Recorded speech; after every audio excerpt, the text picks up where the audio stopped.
पुणे पुस्तक महोत्सवाची यशस्वी सांगता काल रात्री झाली। काल रविवार विश्व विक्रमी एवढी गर्दी झाली। एकूण 9 दिवसामध्ये पुणे पुस्तक महोत्सवाला 12.5 लाख पेक्षा पुणेकर आणि महाराष्ट्राच्या जनतेने भेट दिली। 30 लाखापेक्षा जास्त पुस्तकांची विक्री या पुस्तक महोत्सवात झाली। एकूण आर्थिक उलाढाल 50 कोटीपेक्षा जास्तची या पुस्तक महोत्सवात झाली।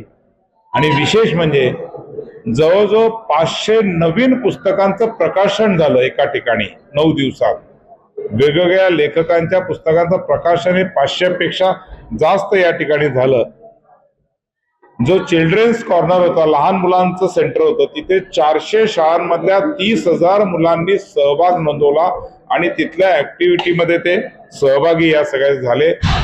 आणि नेहमीप्रमाणे पुणे पुस्तक महोत्सवाने यावर्षी पुस्तकाला घेऊन 3 नवीन गिनीज वर्ल्ड रेकॉर्ड म्हणजे विश्व विक्रम पुणे पुस्तक महोत्सवाने यावेळेस या सगळ्या विषयामध्ये केले। येणाऱ्या महाविद्यालयीन तरुणांना 1 लाख तरुणांना आपण या ठिकाणी पुस्तकं भेट दिली आणि 1 लाख तरुणांना आपण 100 रुपयाचं कूपन गिफ्ट या सगळ्या विषयामध्ये माननीय चंद्रकांत दादांच्या वतीने आपण दिलं। महाराष्ट्रातल्या 200 पेक्षा जास्त सार्वजनिक ग्रंथालयाला या ठिकाणी पुस्तकं खरेदी करायला आली आणि आपल्या वर्षभरासाठी लागणारी सगळी पुस्तकं या पुस्तक महोत्सवामधनं सगळे घेऊन गेले। आणि सगळ्यात आनंदाची गोष्ट म्हणजे एकूण 12.5 लाख लोकांमध्ये 60% तरुण होते, महाविद्यालयीन विद्यार्थी होते, जे उत्स्फूर्त या सगळ्या याच्यामध्ये येत होते। हा एक सगळ्यात चांगला आशादायी चित्र आहे। जे पुणे साहित्य महोत्सव झालं, पुणे लिट फेस्ट, याच्यामध्ये जवळजवळ 122 वक्ते सहभागी झाले। राष्ट्रीय, आंतरराष्ट्रीय आणि महाराष्ट्रातले नामवंत वक्ते सहभागी झाले। त्यालाही पुणेकरांनी प्रचंड ओव्हरफ्लो असं सभागृह कायम भरलेलं राहिलं। त्यामुळे लीट फेस्ट सुद्धा पुण्याच्या आवडीचा आता या सगळ्या विषयामध्ये झालेला आहे।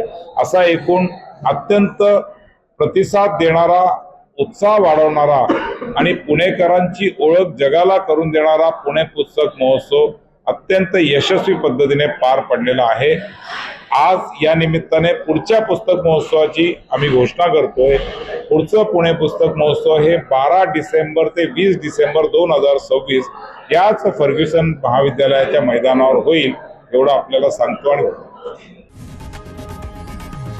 लोकशाही मराठी ऐका, पहा, जागरूक रहा।